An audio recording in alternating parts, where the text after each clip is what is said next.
Now is an important time to take account of the political landscape in the country. The next election is less than a year away, and Patriot Front is now in its 6th year of action in service to the nation's cause. Much has changed, but much remains the same. In fact, it seems many of today's present events are a kind of referendum on the events of 2016 and 2017. The media has been covering non-stop its new favorite plaything in the court actions against President Donald Trump. He's been summoned to courtrooms around the country for a litany of allegations from fraud to election interference, handling of classified documents, and dozens of other less notable infractions.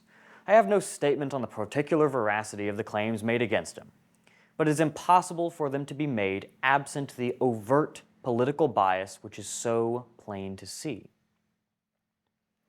In other recent news, we've seen but one of many milestones in the unfortunate story of Charlottesville, Virginia, in the final destruction of the statue which was the centerpiece of the ill-fated event. The rally of 2017 has become a central foundation myth of the liberal oligarchy, placed atop of the pedestal alongside the fentanyl-fueled martyr George Floyd. This message isn't about Trump's future presidency or the circumstances of the Charlottesville rally, however. Nationalists don't need to support Trump just as they don't need to oppose him. It's taking a perspective with these years in retrospect that matters to us now. The bigger picture is that of the competing racial and cultural visions within the United States. Trump, whether he wanted it or not, and whether his voters can admit this or not, has become something of a symbol of white America, or as I like to call it, America. This symbol of him is more threatening to the institutions of power than his actual political actions, and perhaps his political potential also. The same can be said for Robert E. Lee, having arisen to a posthumous spike in popularity as an explicit symbol of ethnic Americans' diminishing heritage. The demand for defensible symbols of the American nationality is high, but the realization behind it is not. There's a larger design behind the cases against Trump. It's no coincidence, not that the media will let us forget, that the cases feature prominently a black female prosecutor in Georgia, a female Jamaican judge in Washington, D.C., and yet another black female as the Attorney General of New York. The motive here is not justice, but political engineering. Justice is blind, meaning impartial, meted out evenly, but in this case, justice is deaf as well. These courts aren't interested in truth and justice, but in sending a message. These individuals are held up as a sort of symbolic antithesis to Trump, a refutation of the demographics of his base just as much as the ideals of his platform. The narrative we heard was that no one is above the law, which is a bold and transparent lie. Bush sentenced America to 2 decades of war in which thousands of Americans and millions of civilians died. But he also supported the internationalization of America, especially in service to the Zionist agenda. So he's above the law. Anarchists rioting, actually rioting, I might add, in the streets at Trump's inauguration, and again in 2020, get their charges dropped, and the SPLC is still seen as a reputable source on who's morally righteous after materially supporting lawfully defined terrorists. So they're above the law. It seems they don't even respect us enough to lie to us properly. If the laws of this country were applied universally, as if justice were blind, Bush and Clinton would be in prison with the intelligence agencies in the cell block next door. But it is even cliché to say these things in temporary discourse because it is so obvious. Yet that is precisely the point. We should not let the mundanity of this neoliberal tyranny detract from its injustice.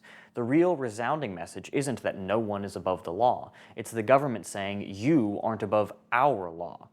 That law is the deposing of our people in our very own homeland, the transforming of the United States from a nation-state into, as Theodore Roosevelt put it, a polyglot boarding house, where millions of foreigners are imported with no regard for assimilation, or even the notion that they should assimilate.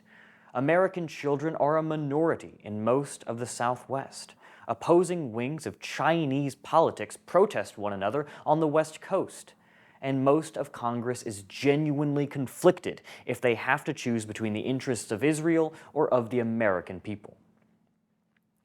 The original liberal philosophy of civil rights, the notion of a fully integrated and equal society, has been all but abandoned because it was either falsely held by opportunists seeking to leverage power over Americans, or utopians too naive to see that they were being used by the aforementioned opportunists.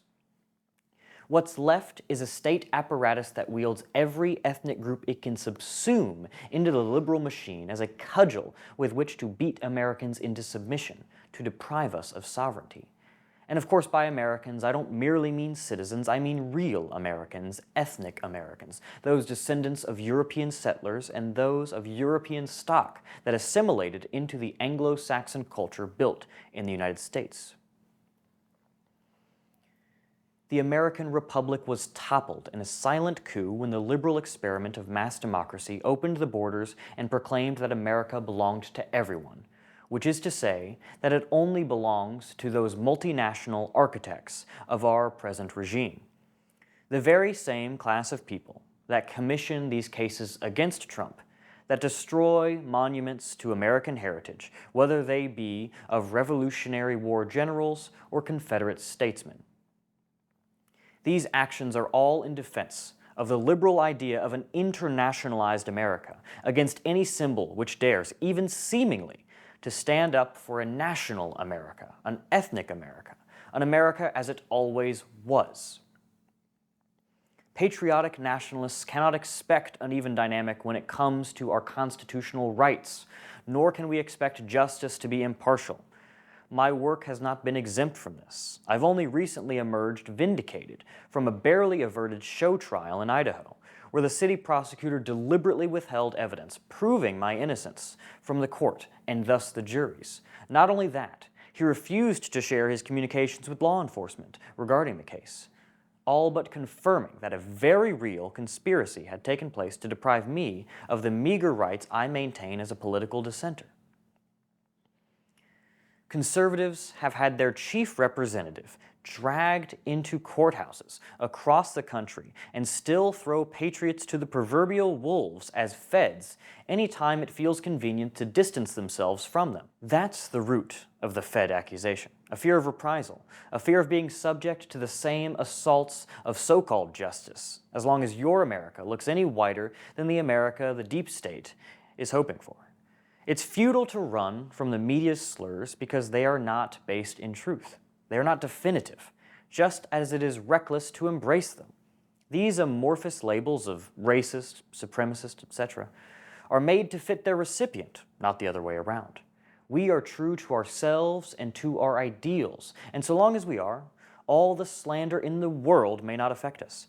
Everything Patriot Front does, our community, our charity, our industry, is dedicated to ourselves and our posterity, that is, the present and future generations of Americans, which includes the vast swathes of the conservative base, whether they accept it or not.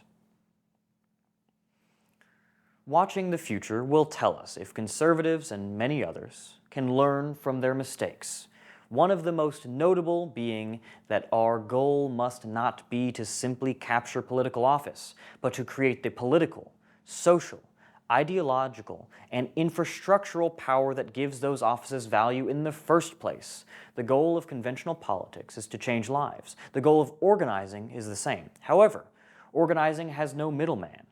There may be victories to be won in the conventional political process yet, but they cannot be sustained without the power and legitimacy of a mobilized and organized society of patriots who live, not merely vote, in service to the cause. It's critical not to fall into the trap of placing all of your worldly faith into a single man, or by convincing yourself you're securely in the right by being a relentless contrarian. Being able to say, "I told you so," is not a status of victory. We need faith and we need trust, but we must place it carefully. A man can be toppled and a statue can be destroyed, but a movement is more robust, and a heritage is more powerful still. Patriot Front has always firmly rooted itself within the national heritage as the stone wall which backs up our ideals, our convictions, our oaths. We have weathered countless attacks and are prepared to weather countless more in our mission to create a nation within a nation, an inspiring image of the America we wish to build, the lives men, women, and children ought to live, a doorway to the future that you can open today. One thing can be absolutely certain, that we will continue invariably in our efforts, no matter who sits in the Oval Office a year from now. Integrity and consistency are two of the rarest virtues in politics, from flip-flopping bureaucrats dancing for their donors to hot-take keyboard jockeys with wandering ideology to keep up the clicks. We've labored under the near entirety of two presidential administrations of drastically opposed character, yet our consistency throughout should serve as an example.